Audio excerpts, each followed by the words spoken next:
3.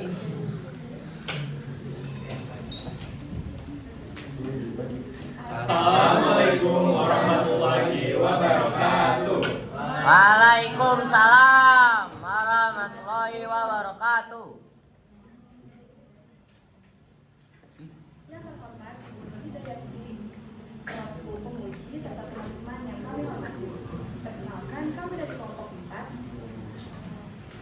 Saya Naya Sabrina selaku ketua kelompok beserta dengan anggota kelompok lainnya. Perkenalkan, saya Rifki Zahran. Perkenalkan, nama saya Habis Putra Robani. Perkenalkan, nama saya Imam Putra Muryadi. Perkenalkan, nama saya Syeda Zahrani Khairi Syahia. Perkenalkan, nama saya Lutfan Aditya Nadia. Kami akan mempresentasikan laporan hasil observasi yang berjudul Pengaruh Jenis Minuman Terhadap Kondisi Gigi Simulasi Cangkang Telur. Presentasi ini bertujuan untuk menyampaikan hasil pengamatan, data, dan kesimpulan yang kami peroleh selama proses observasi. Semoga pemaparan ini dapat memberikan manfaat dan menambah wawasan bagi kita semua. Tanpa berlama-lama, izinkan kami memulai presentasi.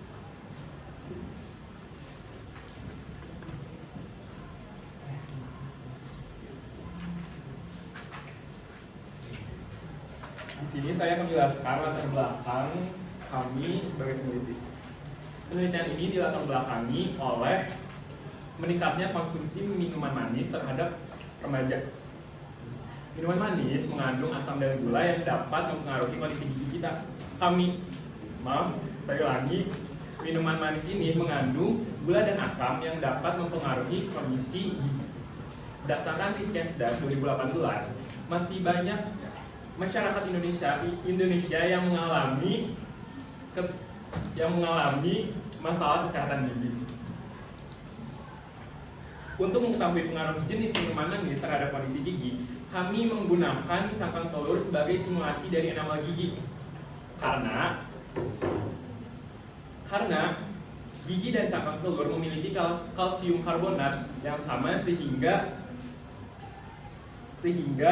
mirip dengan struktur dasar enamel gigi. Oleh karena itu, kami melakukan penelitian mengenai pengaruh berbagai jenis minuman manis terhadap kondisi gigi.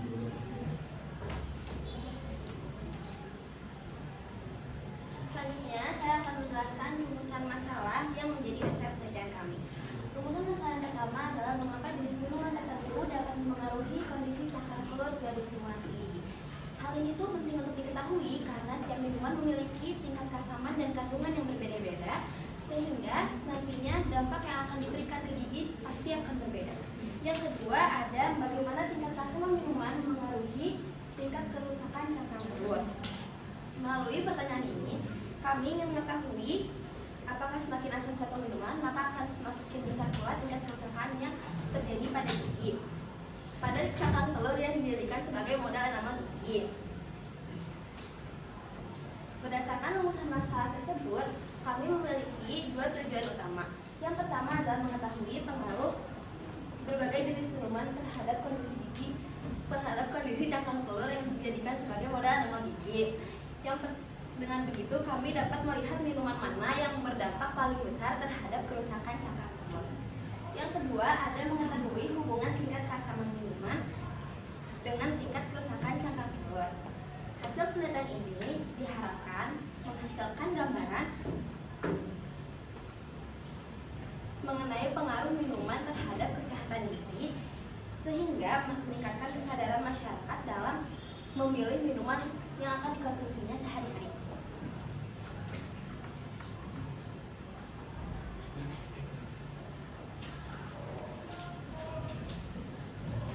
Selanjutnya ada hipotesis. Minuman yang memiliki tingkat keasaman yang tinggi akan menyebabkan kerusakan cangkang telur lebih cepat karena dibandingkan minuman lainnya. Kerusakan tersebut dapat berupa perubahan warna, perubahan tekstur, serta penipisan permukaan cangkang telur.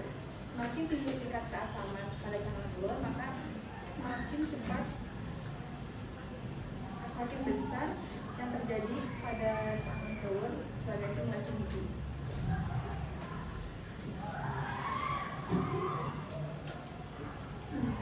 Selanjutnya saya akan menjelaskan tabel perbandingan data hasil pengamatan.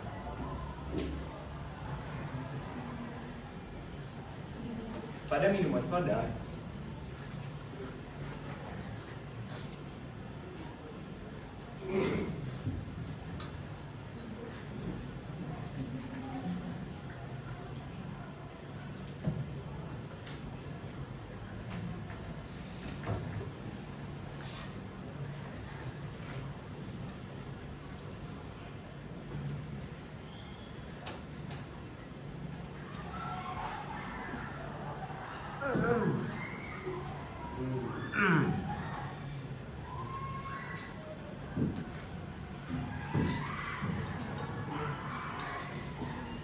maaf.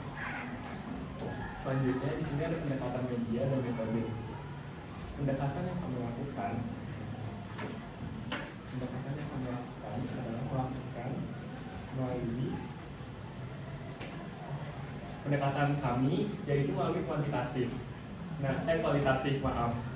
Selanjutnya ada metode, yaitu kami melakukan observasi, eksperimen, lalu ada angket atau kuesioner. Nah, selanjutnya pada medianya kami melakukan untuk medianya di sini ada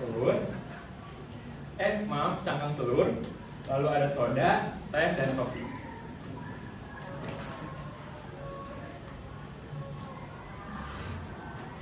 Selanjutnya, saya akan menjelaskan tabel perbandingan pada hasil data pengamatan. Nah, pada soda, cangkang telur terlihat sedikit menguning. Lihat yang di dalamnya ya, jangan yang di luarnya, maaf. Nah, pada warnanya, pada teksturnya itu sedikit rapuh. Untuk teh, warnanya untuk teh mengalami perubahan warna, yaitu kecoklatan, dan teksturnya lebih rapuh dibandingkan soda. Selanjutnya adalah kopi.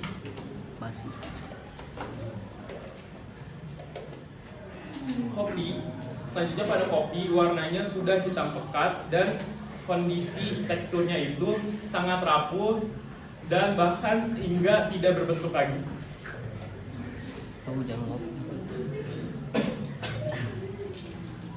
Berdasarkan hasil tersebut,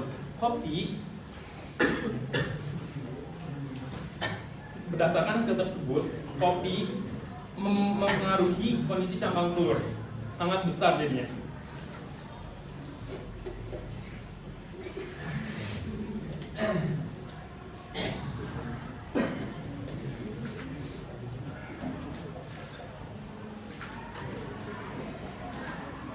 Berdasarkan hasil angket, mayoritas responden menjawab kadang-kadang sebesar 68 orang. Lalu sebanyak 35 orang menjawab sering, 7 orang menjawab selalu, dan 3 orang menjawab tidak pernah. Jadi dapat disimpulkan bahwa sebagian mayoritas responden menyukai minuman manis. Oleh karena itu, intensitas mengonsumsinya cenderung lebih sering. Hal tersebut menunjukkan bahwa sebagian besar responden cukup sering mengonsumsi minuman manis dalam kehidupan sehari-harinya.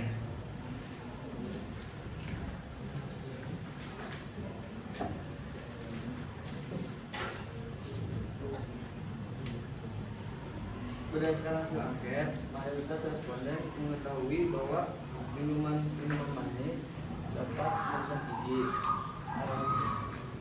sebesar 94,7%.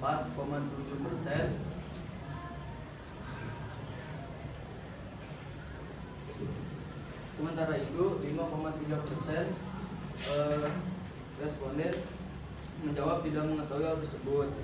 Jadi dapat disimpulkan bahwa mayoritas responden mengetahui minuman manis dapat merusak gigi, sehingga tingkat pengetahuan responden tentang kesehatan gigi tergolong baik.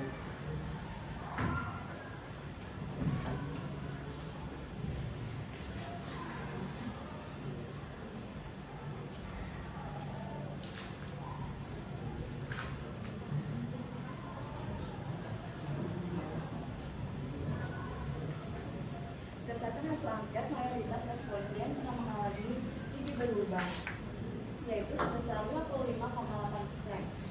Sementara itu, 25,7% responden tidak pernah mengalami gigi berulang. Jadi dapat disimpulkan mayoritas responden pernah mengalami gigi berulang. Sehingga masalah kesehatan gigi cukup sering dialami oleh responden.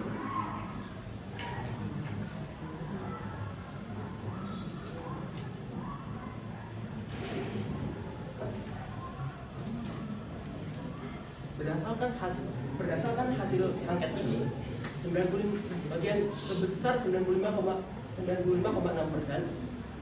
responden menjawab ya untuk mengurangi mengkonsumsi minuman manis.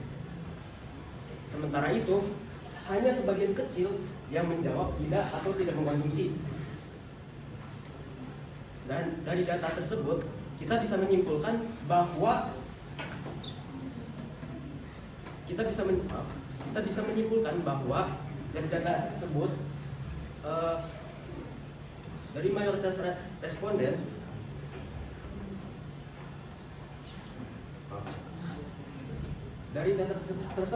kita bisa menyimpulkan bahwa sebagian kecil responden memiliki kesadaran untuk mengurangi konsumsi minuman manis.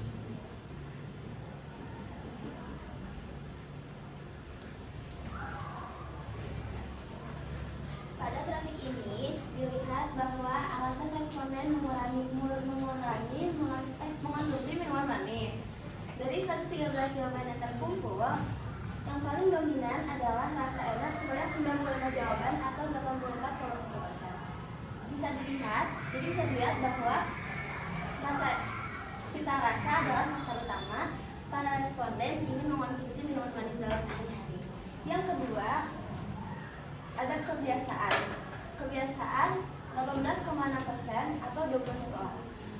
Yang ketiga, ada ikut teman 3,5% atau 4 orang. Yang lainnya hanya diisi oleh sedikit responden. Jadi bisa disimpulkan bahwa rasa enak adalah faktor yang mendorong para responden mengonsumsi minuman manis.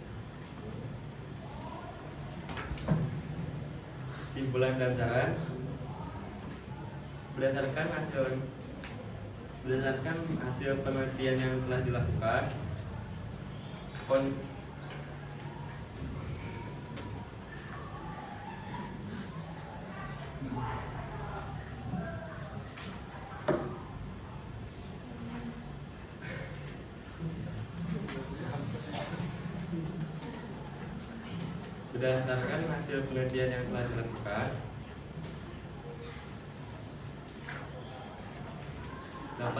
dapat disimpulkan bahwa minuman manis dapat memengaruhi kondisi cangkang telur.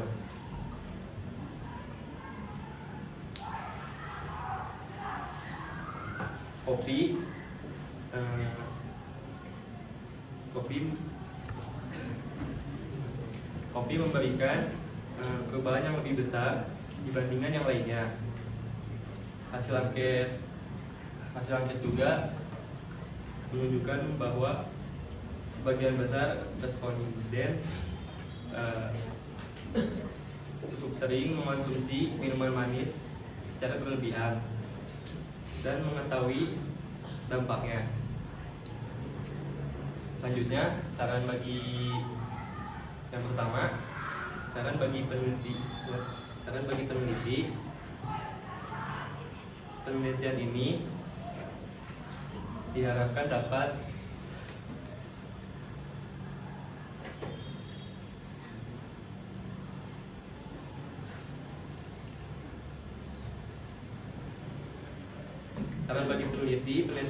penelitian ini diharapkan dapat menambah pengetahuan tentang pengaruhnya minuman manis terhadap kesehatan gigi. Penelitian juga perlu lebih teliti dalam melakukan pengamatan agar hasil penelitian lebih akurat. Yang kedua, saran bagi peneliti selanjutnya disarankan menggunakan lebih banyak jenis minuman manis, dan melakukan pengamatan yang lebih rinci agar hasil penelitian lebih lengkap. Yang ketiga, saran bagi pembaca. Pembaca diharapkan mengurangi konsumsi minuman manis. Pembaca diharapkan mengurangi konsumsi minuman manis berlebihan dan menjaga kebersihan dengan menyikat gigi secara rutin agar kesehatan gigi tetap terjaga.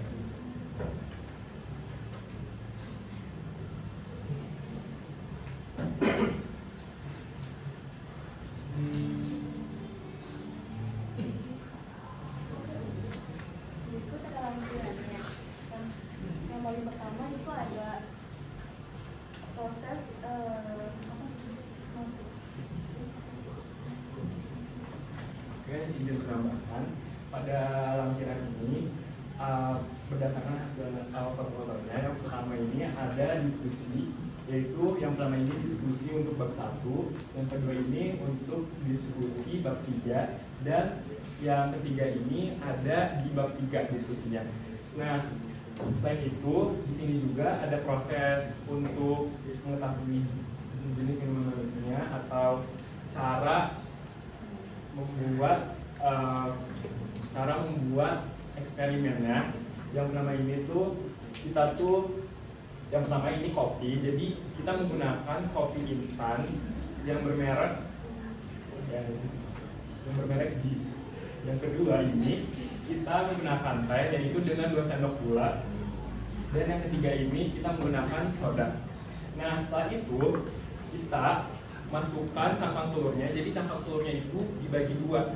Nah, setelah itu kita langsung masukkan ke wadah bening agar kita lebih mudah untuk mengamatinya. Nah, setelah itu kita tunggu setelah itu kami menunggu waktu eksperimennya ini selama 7 hari. Jadi setiap hari selalu kami amati seperti itu.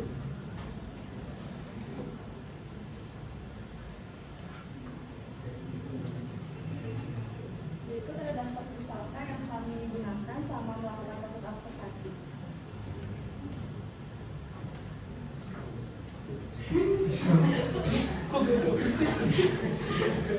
Sengklek.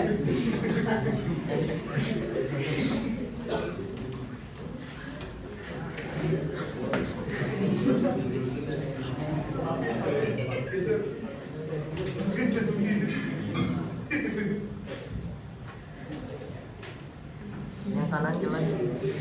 Foto paling kanan. Sekian dari kami. Wassalamualaikum warahmatullahi wabarakatuh.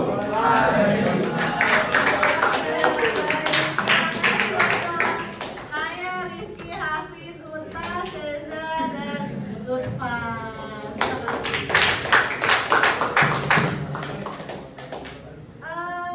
Ibu Nat, apa yang kalian presentasikan sudah membuat kami cukup memahami. Hanya saja sarannya adalah tadi kalian belum memasukkan berapa lama kalian melakukan eksperimen tersebut ya. Kalian tadi belum menyebutkan. Walaupun tadi sudah sempat disebutkan di akhir ya, selama 7 hari. Karena kan kami tidak tahu bagaimana air soda, teh dan kopi itu mempengaruhi cangkang telur sebagai enamel ya. Jadi supaya lebih jelas saja.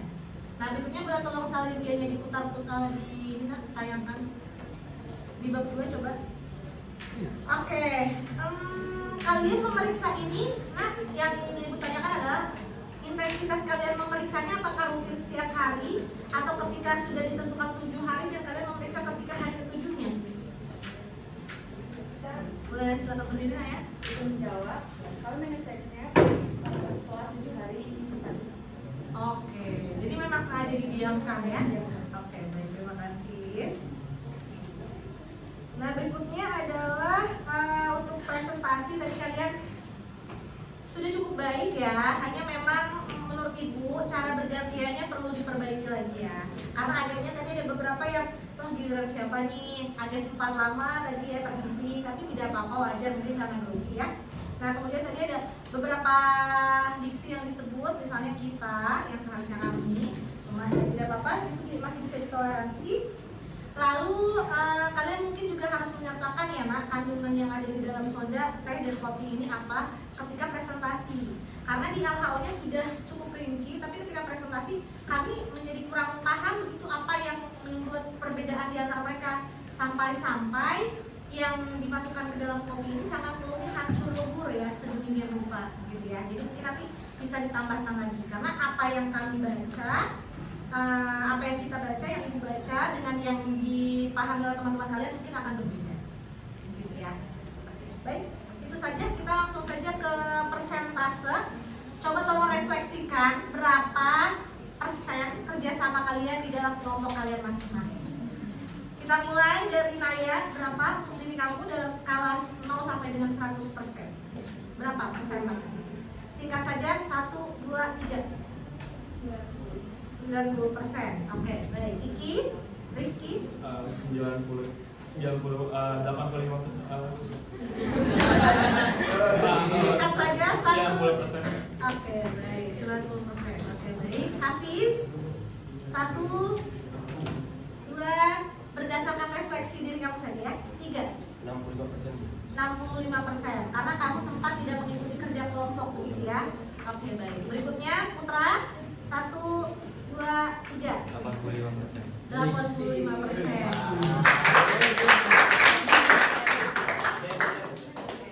Baik, berikutnya Syeza, 85% juga ibu. 85%. Oke, baik.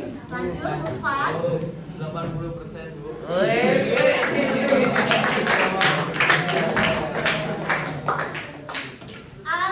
Ibu ingin bertanya ke Al-Hafiz, tadi sudah mengakui ya bahwa agaknya kamu sempat beberapa kali karena sakit ya waktu itu ya, jadi tidak menghadiri, tidak datang ke kerja kelompok. Kalau Putra, bagaimana? Mengapa? Utak. Ya Uta. Kenapa Bi? Ya kenapa? Tadi kamu menyebutkan sekitar 85%. Gak benar revisi. 80 nggak pengen. Kenapa? Saya juga sih ngebantu Habis bikin bab 3, terus tadi ada apa? Membuat eksperimennya. Eksperimen. Justru Uta yang membuat ini ya. Iya. Oke, baik. Terus Begitu. Ada lagi yang mau ditambahkan? No. Ya. Oke, baik, terima kasih Uta. Berikutnya Lufan, dengan percaya dirinya kamu mengatakan 80%. Kira-kira apa yang membuat kamu merefleksikan kerja sama kamu di dalam kelompok ini 80%? Tidak apa-apa, berdasarkan refleksi pribadi saja. Karena saya ikut berpom Bu, maksudnya Selalu. nyemangatin mereka Bu. Selalu setiap kerja kelompok. Iya biasanya kan kerja kelompoknya kan di rumah saya. Oh. Jadi saya semangatin terus. Oh, memfasilitasi ya. Oh, memang dekat sama Lufan dengan sekolah. Jauh banget. Oh, tapi memang yang selalu terbuka rumahnya adalah rumah Lufan. Oke, terima kasih. Oke, baik kalau begitu dengan ini Ibu menandatangani laporan hasil observasi kalian. Oleh karena itu untuk nilai laporan hasil observasinya Ibu beri 99.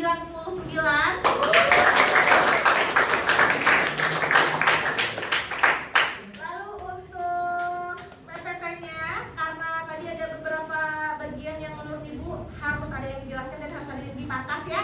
Jadi untuk PPT-nya Ibu bernilai 97.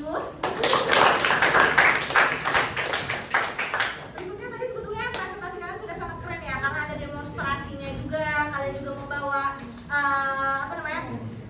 perlengkapannya, begitu eksperimennya, betul hasil eksperimennya. Hanya tadi mungkin kekompakannya saja ya yang perlu ditingkatkan ya, sehingga kalian bisa main mata atau main bagaimana caranya narasi mungkin yang dimainkan supaya gilirannya bisa lebih rapi lagi gitu ya. Oke, oleh karena itu untuk nilai presentasinya Ibu beri